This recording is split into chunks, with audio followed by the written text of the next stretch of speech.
आजच्या प्रयोगाचे नाव आहे पिंजऱ्यातील पक्षी. या प्रयोगाचा उद्देश म्हणजे आपल्या रेटिनावर दृष्टीची सातत्यपूर्ण छाप कशी राहते याचे निरीक्षण करणे.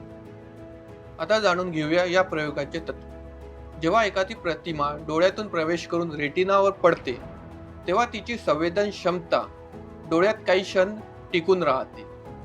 ही प्रतिमा अदृश्य झाल्यावरही ही काही क्षण आपल्या डोळ्यात ती प्रतिमा राहते.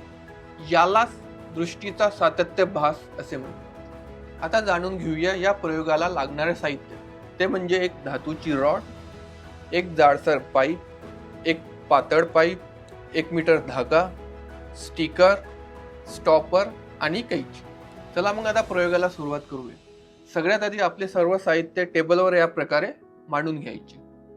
त्यानंतर हा पाईप घ्यायचा. याच्यात बघा दोन्ही साईडला छिद्र आहे.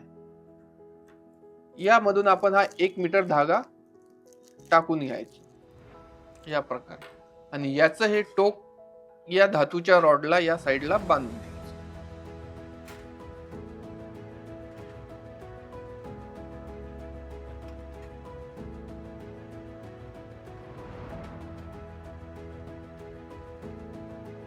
आणि दुसरं टोक दुसऱ्या साईडला बांधून घ्यायचं.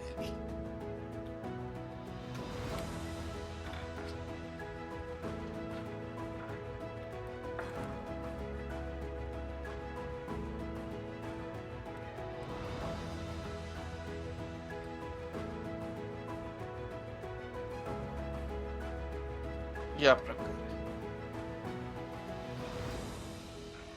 त्यानंतर आपलं हे स्टिकर घ्यायचं. या स्टिकर मध्ये बघा एक साईडला पोपट आहे, एका साईडला पिंजरा आहे. ते आपण याच्यावर व्यवस्थित मध्य भागातून असं वळून यावर असे चिटकवून द्या. या प्रकारे आपला पिंजऱ्यातील पक्षी तयार आहे.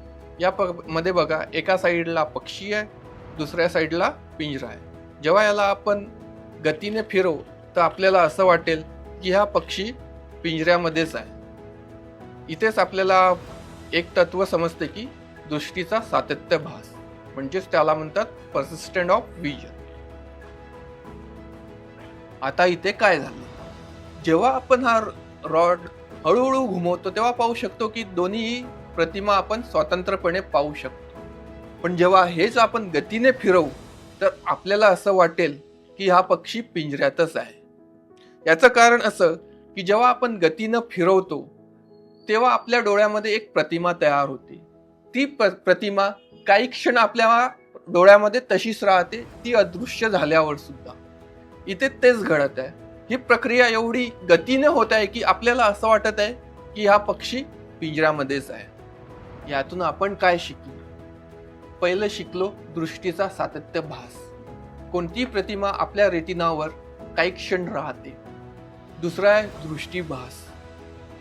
इथे काय होते की जेव्हा कोणती वस्तू आपण गतीनं फिरवतो तर आपल्याला तिथं गतीचा भास होतो, दृष्टीभास होतो. आता जाणून घेऊया याचे उपयोग.